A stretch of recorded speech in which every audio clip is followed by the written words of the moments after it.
الحمد لله رب العالمين والعاقبة للمتقين ولا عدوان إلا على الظالمين والصلاة والسلام على رسوله الكريم اما بعد۔ اللہ تبارک و تعالیٰ پر حمد و ثنا اور اس کے نبی کریم صلی اللہ علیہ وسلم پر بے شمار بے حد بے عدد درود و سلام کے بعد،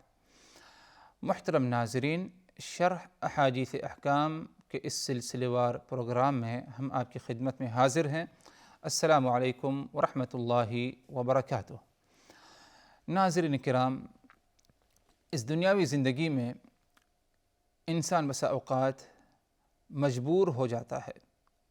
دوسروں سے مدد لینے کے لیے، دوسروں سے قرض لینے کے لیے، اور یہ کوئی قبیح عمل نہیں کہ انسان اپنی ضرورت کے لیے کسی سے قرض لے۔ ہاں، یہ الگ بات ہے کہ قرض نہ لوٹائے یا غلط نیتی سے جو ہے قرض لے، تو یہ کیا ہے، ناجائز عمل ہے۔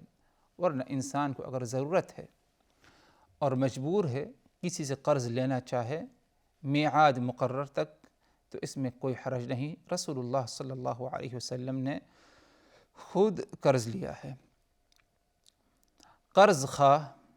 جو قرض دیتا ہے یا جس سے قرض لینا ہے، اس کو اپنے اعتماد میں لانا، یعنی جو شخص قرض لینا چاہتا ہے تو قرض خواہ کو اپنے اعتماد میں لانا، بھروسہ دلانے کے لیے شریعت نے ایک رہنمائی ہماری فرمائی ہے، اور وہ یہ کہ قرض لو کسی سے اور بطور ضمانت گروی اس کے پاس جو ہے اپنا کوئی سامان رکھ دو، تاکہ جس نے تمہیں قرض دیا ہے وہ مطمئن رہے۔ وہ کیا ہے؟ مطمئن رہے اپنے مال سے متعلق کہ ہاں، اس نے مجھ سے قرض لیا ہے اس امید سے کہ وہ مجھے لوٹائے گا، اور اگر نہیں لوٹائے گا تو اس نے بطور گروی جو سامان میرے پاس رکھ دی ہے اسے کیا ہے، میں بیچ کر اپنا پیسہ وصول کر لوں گا۔ رسول اللہ صلی اللہ علیہ وسلم سے اس سلسلے میں ایک مروی حدیث ہے، آپ حضرات کے سامنے پڑھی جا رہی ہے، کہ جس سے یہ بات ثابت ہو کہ گروی رکھنا، رہن رکھنا، یہ ایک جائز عمل ہے، اس کی مشروعیت شریعت میں ہے۔ حدیث پڑھی جا رہی ہے، عن عائشہ رضی اللہ عنہا ان رسول اللہ صلی اللہ علیہ وسلم اشترى من یہودی طعاما ورہنہ درعا من حدید۔ حدیث کا معنی اس طرح ہے کہ حضرت ام المؤمنین عائشہ رضی اللہ عنہا سے روایت ہے کہ رسول اللہ صلی اللہ علیہ وسلم نے ایک یہودی سے غلہ خریدا اور اس کے پاس لوہے کا درع گروی رکھی۔ یہ حدیث صحیح بخاری صحیح مسلم کی ہے۔ اس حدیث میں مائی عائشہ رضی اللہ عنہا نے ہمیں یہ بتایا کہ آپ صلی اللہ علیہ وسلم نے ایک یہودی شخص سے اشترى من یہودی طعاما، آپ صلی اللہ علیہ وسلم نے ایک یہودی شخص سے کھانا خریدا یا غلہ خریدا، اناج غلہ خریدا، وَرَهَنَهُ دِرْعًا مِنْ حَدِيدٍ، اور اس کے پاس آپ صلی اللہ علیہ وسلم نے لوہے کی درع گروی رکھی۔ درع عربی زبان میں کہتے ہیں ایسا جنگی لباس جسے اپنے سینے کی حفاظت کے لیے پہنا جاتا ہے، یعنی کوٹ نما یا جاکٹ نما ہوتا ہے، جو کہ تقریباً سمجھ لیجئے آدھی ٹانگ تک یا اس سے کچھ اوپر ران تک رہتا ہے، وہ بطور وہ لوہے کا ہوتا ہے، اس سے جنگ میں تیر یا دوسرے اسلحہ سے کیا ہے، سینے کی حفاظت کے لیے پہنا جاتا ہے، اور اسے اردو میں کیا ہے، زرہ بھی کہا جاتا ہے۔ تو آپ صلی اللہ علیہ وسلم نے اپنے اس جنگی لباس درع یا زرہ کو جو لوہے کا تھا بطور گروی اس یہودی شخص کے پاس رکھا، اور اس کے بدلے میں آپ صلی اللہ علیہ وسلم نے اس سے غلہ خریدا۔ یعنی آپ کے پاس اتنا نقدی پیسہ نہیں تھا کہ آپ پیسہ دے کر کے وہ غلہ خرید لیتے. تو وہ غلہ آپ نے ادھار خریدا، ادھار لیا، قرض لیا اس غلے کو، اس امید میں کہ اس کا پیسہ بعد میں چکایا جائے گا یا بعد میں یہ غلہ لوٹا دیا جائے گا، لیکن بطور ضمانت آپ صلی اللہ علیہ وسلم نے اس کو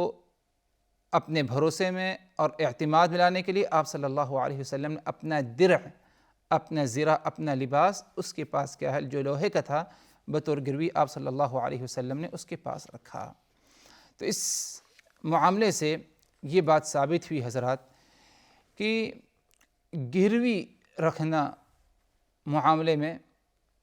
قرض کے معاملے میں یہ ایک جائز عمل ہے اور اس کی مشروعیت ہے، بلکہ قرآن مجید میں بھی اس کی طرف اشارہ ہے. جیسے کہ اللہ تبارک و تعالیٰ کا فرمان سورہ البقرہ میں وَإِن كُنتُمْ عَلَى سَفَرٍ وَلَمْ تَجِدُوا كَاتِبًا فَرِهَانٌ مَقْبُوضَةٌ، اگر تم سفر میں ہو وَلَمْ تَجِدُوا كَاتِبًا فَرِهَانٌ مَقْبُوضَةٌ، اور تمہیں کوئی لکھنے والا نہیں ملا، گواہی دینے والا نہیں ملا، یا لکھ نہیں سکے تم سفر میں اپنے معاملے کو،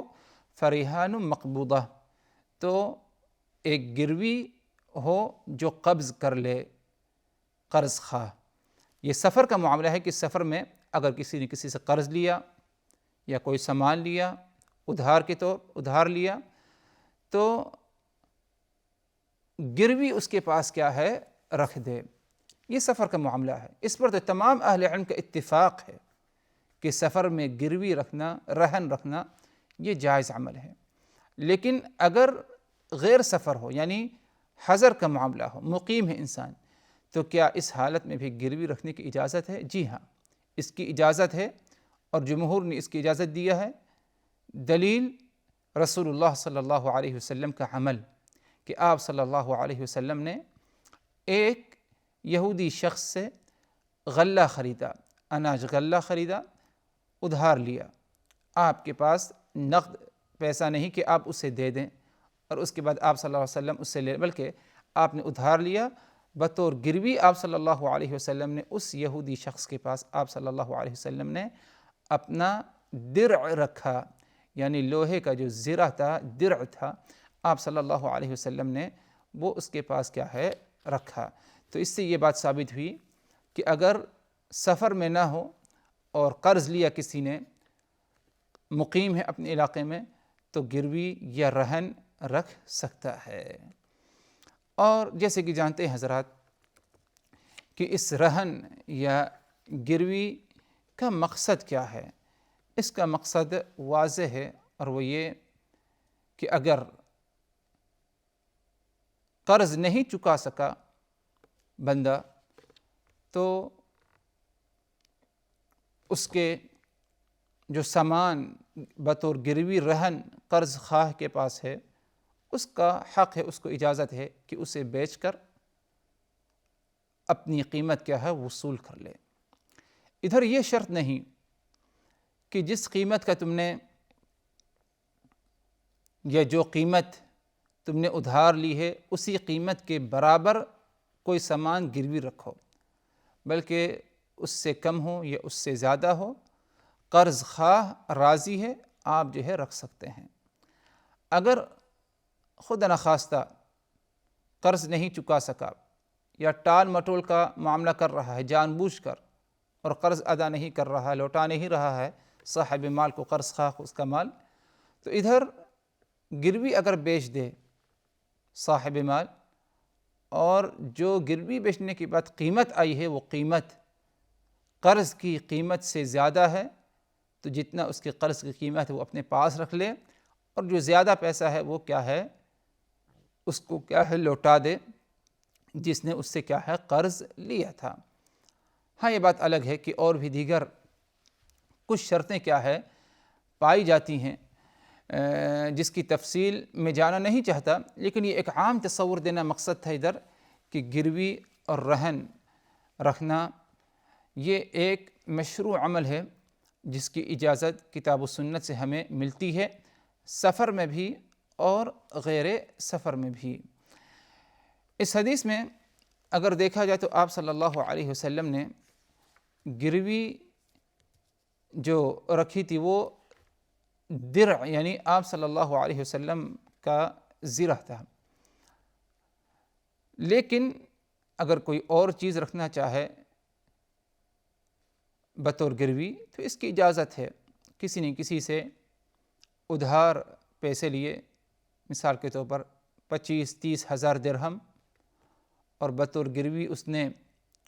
اپنی گاڑی رکھ دی تو یہ جائز ہوگا۔ کسی نے 4-5 ہزار درہم لیا، اس کے بدلے میں زیورات رکھ دیے اپنی عورت کا عورت کی اجازت سے، اس میں کوئی حرج نہیں۔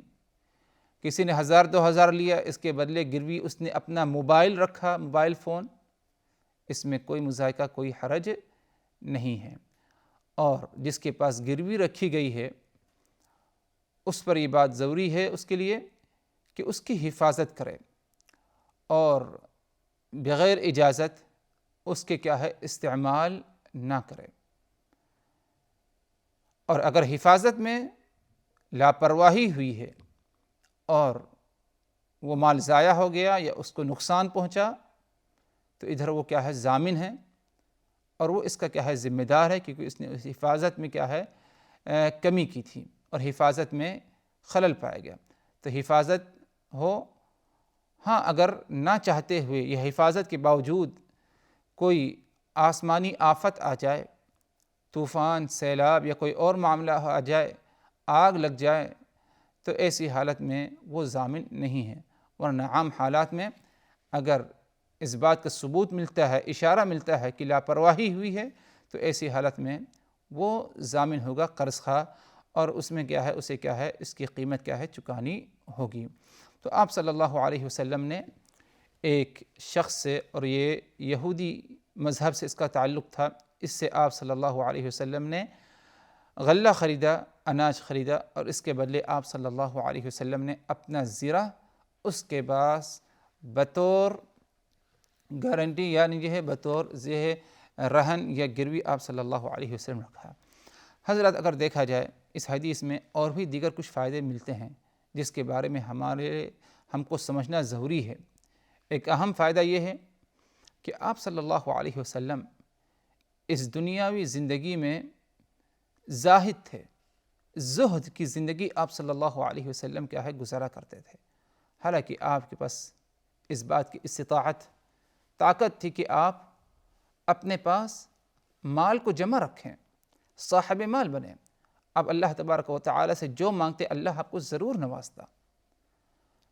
یا آپ صلی اللہ علیہ وسلم کے پاس جو مال آتے ادھر ادھر سے تو آپ اس کے اپنے پاس محفوظ نہیں رکھتے، بلکہ غریب و مسکین محتاجین کے درمیان آپ فوری طور پر جو ہے خرچ کر دیا کرتے تھے۔ تو کہنے کا مقصد یہ کہ آپ صلی اللہ علیہ وسلم اس دنیا سے آپ نے اتنا ہی اپنا رشتہ جوڑا جتنا آپ صلی اللہ علیہ وسلم کو ضرورت تھی، اور جس سے اللہ تبارک و تعالیٰ کی عبادت اور جو مقصد ہے ہماری تخلیق کا وہ مقصد کیا ہے پورا ہو جائے۔ اسی لیے آپ صلی اللہ علیہ وسلم نے جب غلہ خریدا اس یہودی شخص سے تو آپ نے کیا ہے بطور گروی اس کے پاس کیا اپنا درع رکھا۔ آپ کے پاس اتنا نقدی پیسہ نہیں کہ آپ اس سے کیا ہے وہ غلہ کیا ہے خرید لیتے۔ ایک دوسرا سبق ہمیں اس حدیث سے یہ ملتا ہے کہ اگر کوئی غیر مسلم شخص ہے، کسی بھی مذہب سے اس کا تعلق ہو،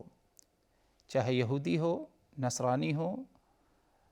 بت پرست ہو، کسی بھی مذہب سے اس کا تعلق ہو، اس کے ساتھ معاملہ کرنا، لین دین، خرید و فروخت، اس کی کیا ہے اجازت ہے۔ اس حدیث میں آپ صلی اللہ علیہ وسلم نے ایک غیر مسلم شخص کے ساتھ آپ نے کیا ہے معاملہ کیا، اس سے غلہ خریدا، اور آپ نے اپنا سامان یا لباس، درع، زرہ آپ صلی اللہ علیہ وسلم بطور گروی رہن اس کے پاس جو رکھا۔ اگر غیر مسلم کے ساتھ معاملات کرنا ناجائز ہوتا خرید و فروخت تو آپ صلی اللہ علیہ وسلم کا ہے ایسا نہیں کرتے۔ اسی طرح ایسے لوگ جن کا اکثر مال اگرچہ حرام کا ہو، حرام کی آمدنی ہو، ان کے ساتھ لین دین کرنا اس کی بھی اجازت ہے، کیونکہ آپ صلی اللہ علیہ وسلم نے ادھر جب ایک غیر مسلم سے لین دین کا معاملہ کیا تو جانتے ہیں کہ غیر مسلم حلال حرام کی تمیز ویسے نہیں کرتا جیسے ایک مسلمان اللہ اس کے رسول پر ایمان رکھنے والا کرتا ہے۔ تو اگرچہ اگر حرام معاملہ کرنے والا ہو وہ غیر مسلم، اس کے ساتھ لین دین کا معاملہ کرنا، خریداری کا معاملہ کرنا، اس میں کوئی مذاکرہ کوئی حرج نہیں، الا کہ جو سامان آپ اس کے ساتھ اس سے خریدنا چاہتے ہیں بعینہ اگر وہ حرام ہے تو ایسی حالت میں کیا ہے اس سے اجتناب کیا جائے۔ جیسے کہ ایک زمین آپ خریدنا چاہتے ہیں کسی غیر مسلم سے اور معلوم ہے کہ وہ زمین اس نے کسی سے غصب کی ہے یا چوری کی ہے، چوری کی گاڑی ہے، آپ کو معلوم ہے، تو ایسی حالت میں اس غصب کی ہوئی زمین یا چوری کی ہوئی گاڑی آپ اس سے کیا ہے نہ خریدیں، ورنہ اگر وہ اس کے معاملات سود کے ہیں، ربا کے ہیں، لیکن اگر جو ہے اس سے آپ خریداری کرنا چاہتے ہیں، سودا کرنا چاہتے ہیں، اس میں کوئی مساکہ کوئی حرج نہیں ہے۔ المہم کہنا یہ تھا کہ رسول اللہ صلی اللہ علیہ وسلم نے جب یہ رہن یا آپ صلی اللہ علیہ وسلم نے جب غلہ خریدا تو اس کے بدلے میں آپ صلی اللہ علیہ وسلم نے رہن کے طور پر یا گروی کے طور پر آپ صلی اللہ علیہ وسلم نے اپنا درع یعنی اپنا جنگی لباس یا زرہ آپ صلی اللہ علیہ وسلم نے بطور رہن اس کے پاس کیا ہے رکھا۔ ادھر ایک مسئلہ اور ہے حضرات، وہ یہ کہ رسول اللہ صلی اللہ علیہ وسلم کے ساتھ وہ کیا مجبوری کہ آپ صلی اللہ علیہ وسلم نے ایک غیر مسلم کے ساتھ کیا ہے معاملہ کیا۔ اس میں اہل علم یا اس حدیث کے شارحین کا یہ کہنا ہے، ہو سکتا ہے رسول اللہ صلی اللہ علیہ وسلم کو یہ خدشہ تھا کہ اگر میں ان سے اپنے مسلمانوں سے اپنے ساتھیوں سے خرید لوں، غلہ لے لوں تو وہ مجھ سے کیا ہے قیمت نہیں لیں گے، ان کو شرم آئے گی، ان کو جھجک محسوس ہوگی کہ اللہ کے رسول صلی اللہ علیہ وسلم سے ہم کیسے قیمت لیں۔ تو آپ اس سے اجتناب کرنے کے لیے آپ صلی اللہ علیہ وسلم نے اپنے ساتھیوں سے سودا نہیں کیا، بلکہ ایک یہودی شخص سے آپ صلی اللہ علیہ وسلم نے غلہ خریدا۔ ایک دوسری وجہ بھی اہل علم بیان کرتے ہیں، وہ یہ کہ جس طرح آپ صلی اللہ علیہ وسلم تنگی میں زندگی گزارا کرتے تھے، یہی معاملہ اکثر و بیشتر صحابہ کرام کا بھی تھا۔ صحابہ کرام کی بڑی جماعت جو ہے تنگی اور قلت مال میں انہوں نے جو ہے زندگی بسر کی، تو اسی لیے آپ نے کیا ہے ایک غیر مسلم کی طرف کیا ہے سودے کے لیے کیا ہے معاملہ کے لیے آپ نے رخ کیا۔ المہم خلاصہ یہ کہ رہن گروی جس طرح سفر میں اس کی اجازت ہے قرآنی آیت کی روشنی میں، اسی طرح اگر حضر میں ہے، مقیم ہے، تو ایسی حالت میں بھی گروی اور رہن کی مشروعیت رسول اللہ صلی اللہ علیہ وسلم کے عمل سے ثابت ہے۔ اسی پر ہم اکتفا کرتے ہیں۔ وآخر دعوانا ان الحمد للہ رب العالمین، والسلام علیکم ورحمۃ اللہ وبرکاتہ۔